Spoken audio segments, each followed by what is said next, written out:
오늘의 본문은 헌금에 관한 교훈입니다. 바울이 로마의 감옥에 갇혔을 때에 빌립보 교회 교인들은 바울의 쓸 것을 에바브로디도의 손을 통해서 보내었습니다.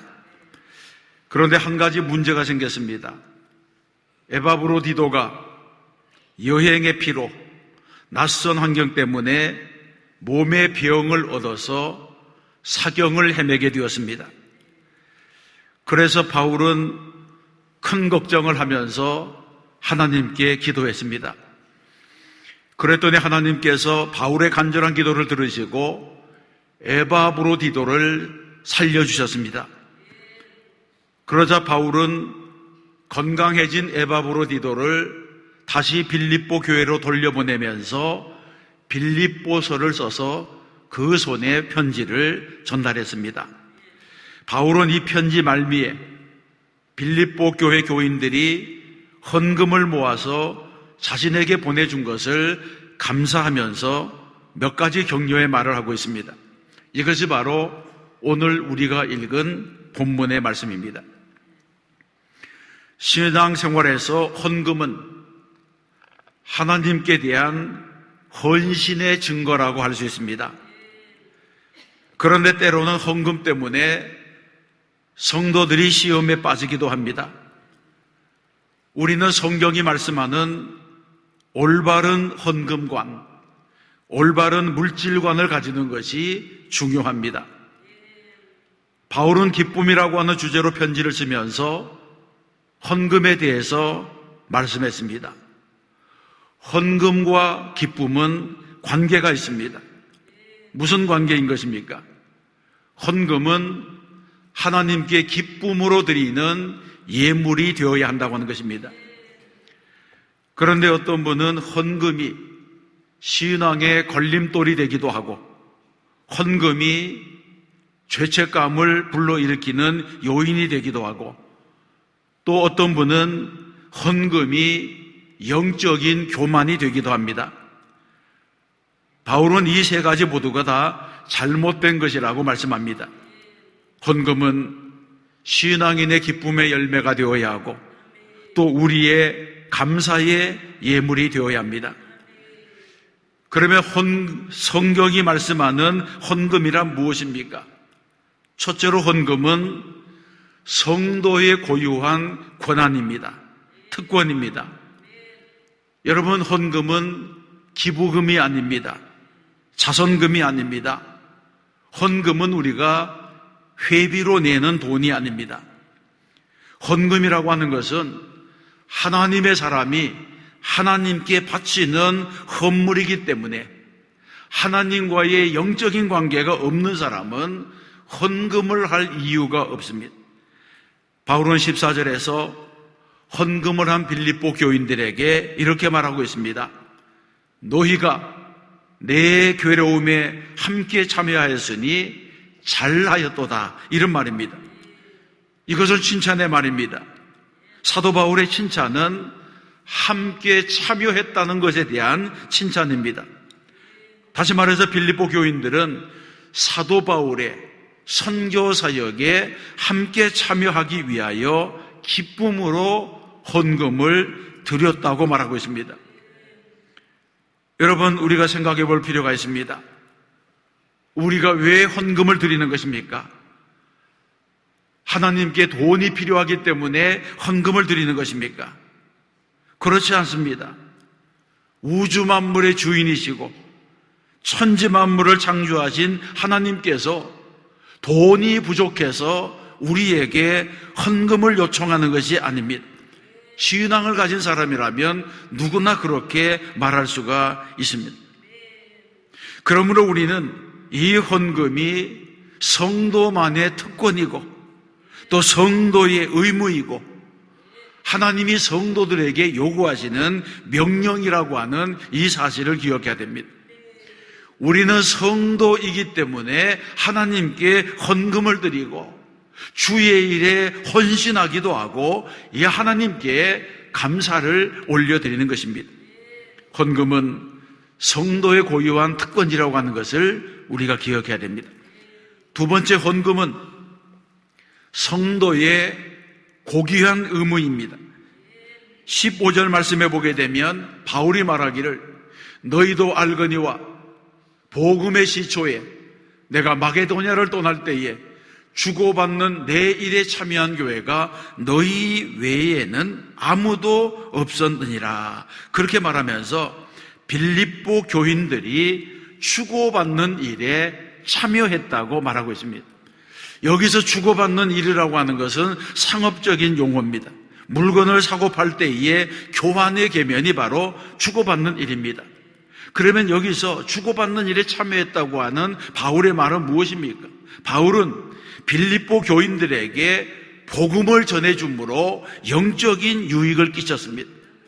이제 빌립보 교인들은 바울의 이러한 헌신에 고마움을 느끼면서 바울의 사역을 물질적으로 후원하고 있는 것입니다. 그러므로 빌립보 교인들의 헌금은 바울 개인을 위한 헌금이라기보다는 자신들이 경험한 복음의 역사가 또 다른 지역에서 일어나기를 기대하면서 바울의 사역을 돕는 마음으로 드렸다고 하는 것입니다. 고린도후서 8장 1절에 보게 되면 빌립보 교인들은 어려운 중에도 힘대로 헌금했을 뿐 아니라 힘에 지나도록 자원하여 헌금을 드렸다. 이렇게 기록하고 있습니다. 이들의 헌금은 억지로 인색함으로 드려진 것이 아니라 거룩한 의무감으로, 비록 자신들도 넉넉하지 못했지만 힘에 지나도록 풍성이 넘치도록 드렸다고 말하고 있습니다. 제가 캐나다를 방문했을 때에 한 번은 후배 목사님이 목회하는 교회에 가서 예배를 드린 일이 있습니다. 그런데 그 교회는 주보를 보거나 어디를 봐도 헌금한 봉헌자의 명단이 없었습니다. 그래서 헌금에 대한 다른 보고를 받느냐 그렇게 제가 물어봤더니 자신은 헌금에 대한 것은 일절 보고도 받지 않고 주보에 기록하지도 않는다고 그렇게 말했습니다. 그래서 제가 또 물어보기를 그러면 성도들의 헌금 생활에 대해서 담임 목사가 어떻게 알 수 있느냐 그랬더니 자기는 그런 것은 알지 못한다고 했습니다. 그래서 제가 그분에게 이렇게 충고했습니다. 목사는 자기 양들이 어떻게 신앙생활을 하는지 알 필요가 있는 거라. 기도 생활을 어떻게 하는지, 말씀 읽는 생활을 어떻게 하는지, 봉사를 어떻게 하는지, 헌금 생활을 어떻게 하는지 그런 것을 알아야지 목회가 되고 영적인 지도자가 되고 자기 양들에 대한 기도가 되는 것이라 그렇게 말했습니다. 여러분 그렇지 않겠습니까? 우리 교회는 매주일마다 재정부에서 보고서를 제게 주십니다. 거기에 보게 되면 헌금하신 분들의 명단과 헌금 액수가 세세하게 보고되어 있습니다. 또 우리 교회는 주보에 그 전주의 봉헌자들의 명단을 기록합니다. 왜냐하면 그것이 영수증과 같은 그런 역할도 하는 것입니다. 저는 이 모든 기록을 꼼꼼하게 살펴봅니다. 그렇습니다. 주님께서 우리에게 맡기신 사명에 대한 중요성을 인식하는 수준에 따라서 헌금하는 사람들의 자세가 달라지는 것입니다. 헌금은 물질에 대한 우리의 생각과 내가 받은 사명에 대한 나의 반응과 더 나아가서 나의 관심사가 무엇인지를 보여주는 기록이 되는 것입니다. 헌금은 하나님께 드리는 나의 헌신이라고 하는 이 사실을 우리가 기억해야 됩니다. 세 번째 헌금은 지혜로운 영적인 투자입니다. 17절에서 말씀합니다. 내가 선물을 구함이 아니요 오직 너희에게 유익하도록 과실이 번성하기를 구함이라고 말씀합니다. 이것은 빌립보 교회 교인들의 헌금에 대한 바울의 설명입니다. 물론 빌립보 교회가 보낸 헌금이 바울의 사역에 유익을 준 것은 틀림이 없습니다. 그러나 사도 바울은 이 헌금이 자신의 유익보다는 빌립보 교인들의 유익이 있다고 하는데 초점을 맞추었습니다. 오직 너희에게 유익하도록 그렇게 말합니다. 결국 빌립보 교회의 교인들의 헌금은 헌금하는 자신들에게 영적인 유익이 되었다는 것입니다. 그것은 그들이 하나님의 나라에 대한 투자가 된 것이고 천국에 저축하는 일이 된 것입니다. 미국 교회는 대부분 헌금 시간에 우리가 쓰는 것 같은 이런 주머니, 바구니 이런 걸 쓰지 않고 그냥 쟁반을 돌리면서 헌금을 수납합니다. 그래서 옆에 있는 사람이 그 쟁반 위에 헌금을 놓으면 저분이 얼마를 헌금했는지를 주변에 있는 사람들은 다 알 수가 있습니다. 한국에서 미국으로 유학 간 학생 하나가 처음 친구 따라 교회 갔는데 헌금 시간이 되니까 사람들이 쟁반을 돌리는데 도대체 얼마를 내야 될지 몰라서 고민이 되었습니다. 남들도 헌금하니까 자기도 헌금해야 되는데 지갑을 열어보니까 1달러짜리는 없고 5달러, 10달러 이렇게 큰 돈밖에 없었습니다. 그런데 하는 수 없이 이제 자기가 가지고 있는 돈 중에 제일 작은 것 5달러를 이제 헌금을 했습니다. 그리고 옆에 사람이 얼마나 헌금하나 이렇게 보았더니 미국 사람들도 5달러를 하는 거예요. 그래서 이게 보통 미국 교회는 예배 드릴 때마다 5달러를 헌금하는구나. 내가 많이 한 게 아니구나. 그렇게 생각하면서 마음의 위로를 받는데 그 미국 사람이 5달러를 쟁반에 놓더니 4달러를 거슬러 가는 거예요. 거기서 이렇게 빼가지고 이 헌금도 거슬러 갈 수가 있구나. 그걸 이제 몰랐다는 거예요. 여러분, 그러면 이분은 하나님께 헌금을 한 것입니까? 안 한 것입니까? 이런 마음으로 헌금을 하면 그것은 안 한 것이나 마찬가지입니다. 얼마를 드리냐의 액수보다 중요한 것은 드리는 자의 자세입니다. 그 사람의 마음입니다. 이것은 사람에게 보이려고 드리는 것이 아닙니다. 체면 때문에 드리는 것이 아니고 직분 때문에 드리는 것이 아닙니다. 하나님께 드리는 봉헌물은 받은 은혜에 감사하고 하나님의 사랑에 감격해서 드리는 예물이 되는 것입니다. 그러면 헌금이란 무엇입니까? 헌금은 본질적으로 하늘나라에 대한 투자이고 영혼을 살리는 일에 대한 투자이고 하나님을 영화롭게 하는 일에 대한 투자이고 이것은 영적인 투자입니다. 헌금은 심은 대로 거둔다고 하는 축복의 약속을 이루는 길입니다. 이 진리를 알게 되면 헌금하는 것이 즐거워지는 것이고 더 드리고 싶어지는 것이고 바치고 나서도 감사한 마음이 우리 안에서 솟아나는 것입니다. 성도 여러분들은 하나님께 많이 심고 좋은 것을 심으시는 분들이 되시기를 바랍니다. 많이 심는 자가 많이 거두게 되는 것입니다. 네 번째 헌금은 향기로운 예배입니다. 18절에 보게 되면 이는 받으실 만한 향기로운 제물이요 하나님을 기쁘시게 한 것이니라. 아멘. 바울은 빌립보 교회가 드린 헌금이 향기로운 제물이 되고 하나님을 기쁘시게 하는 예물이 되는 것이라고 칭찬했습니다. 향기로운 제물이라고 하는 것은 구약에서 말하는 헌금의 성격인데 구약에서는 하나님께 드리는 예물을 흠이 없는 것으로 바쳐야 했습니다. 그리고 하나님께 드리는 것은 특별히 가장 좋은 것으로 골라서 드려야 했습니다. 그 예물 안에, 제물 안에 봉헌자의 정성이 담겨져 있는 것입니다. 그래서 우리의 헌금이 향기로운 제물이 되려면 먼저 우리는 믿음으로 드려야 됩니다. 히브리서에 보게 되면 하나님께서 아벨의 제물을 받으신 것은 믿음으로 드렸기 때문이라 그렇게 말씀합니다.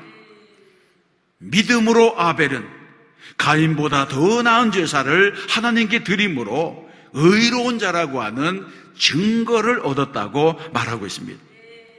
그러므로 하나님께 드리는 헌금은 믿음으로 자원하는 마음으로 자발적으로 드리는 예물이 되어야 되는 것입니다. 그래서 헌금은 하나님께 드려지는 낙헌제가 되는 것입니다. 낙헌제는 즐거운 마음으로 하나님께 제물을 바치는 일을 말하고 있습니다. 저는 어릴 적에 부모님이 새돈을 아꼈다가 헌금을 하는 것을 자주 보았습니다. 새돈이 생기면 절대로 쓰지 않고 성경책 갈피 속에다가 넣어두었다가 주일이 되면 헌금으로 그 돈을 사용했습니다. 심지어는 헌금을 위해서 은행에 가서 새돈을 바꾸어 오기도 했습니다. 아마 지금도 그런 자세로, 그런 모양으로 헌신하는 분들이 있으실 것입니다. 어쨌든 우리가 새 것으로 구별하여 정성을 담아서 미리 준비해서 좋은 것으로 하나님께 드리는 일은 복된 일이 될 줄로 믿습니다. 그러면 이렇게 하나님께 드린 것에 대한 결과가 무엇입니까? 19절에 보게 되면 나의 하나님이 그리스도 예수 안에서 영광 가운데 그 풍성한 대로 너의 모든 쓸 것을 채우시리라고 말씀했습니다. 이 말씀에도 여러 가지 강조점이 나옵니다. 나의 하나님 그리스도 예수 안에서 영광 가운데 그 풍성한 대로 쓸 것을 채우신다고 하는 말씀입니다. 여러분, 이 말씀에는 한 말씀도 버릴 것이 없습니다. 특별한 강조점이 무엇이겠습니까? 하나님께서 그 풍성한 대로 우리의 쓸 것을 채우신다고 하는 약속의 말씀입니다. 여기서 말하는 그 풍성한 대로라고 하는 말은 하나님의 부유하심에 따라서 채워주신다는 것입니다. 하나님은 크신 부자이시기 때문에 크신 하나님의 손으로 채워주신다고 말씀하고 있습니다. 사랑하는 성도 여러분, 헌금 생활은 하나님 나라에 대한 현실감을 새롭게 해줍니다. 우리는 헌금을 통해서 생명을 살리는 하나님의 일에 동참하게 됩니다. 그러므로 헌금은 모든 그리스도를 믿는 성도들에게 주어진 고유한 특권이자 의무가 되는 것입니다. 그리고 헌금은 영혼을 사랑하는 그리스도인들이 복음을 위해서 사용하는 헌신이라고 말할 수 있습니다. 헌금은 성도의 특권입니다. 성도만이 하나님께 예물을 드릴 수가 있습니다. 헌금은 성도의 의무입니다. 하나님의 나라를 확장하고 하나님이 영광 받으신 일에 헌금이 사용되는 것입니다. 또 헌금은 영적인 투자입니다. 하늘나라에 대한 투자이고 영혼을 살리는 일에 대한 투자이고 하나님을 영화롭게 하는 일에 대한 투자라고 말하고 있습니다. 그리고 헌금은 하나님께 올려드리는 향기로운 예배입니다. 억지로 하거나 인색함으로 하지 아니하고 거룩한 의무감으로 풍성히 넘치도록 드리는 것이 성도의 일이라고 하는 것입니다.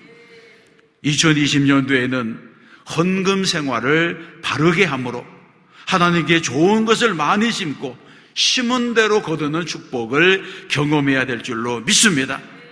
그렇습니다. 여러분, 헌금은 이 세상에서 가장 가치 있는 일이고 생명을 살리는 일이고 영혼을 살리는 일에 쓰임받는 것입니다. 그래서 하나님은 즐거워하는 마음으로, 자원하는 마음으로, 기쁨으로 즐겨내는 자를 사랑하신다고 말씀했습니다. 과부의 두 랩돈같이 액수가 많고 적음의 문제가 아닙니다. 우리 모두는 향기로운 제물을 하나님께 드림으로 하나님께서 풍성히 채워주시는 복을 체험해야 될 줄로 믿습니다. 금년 한 해 믿음으로 살아서 승리하는 저와 여러분 되시기를 주님의 이름으로 축원합니다.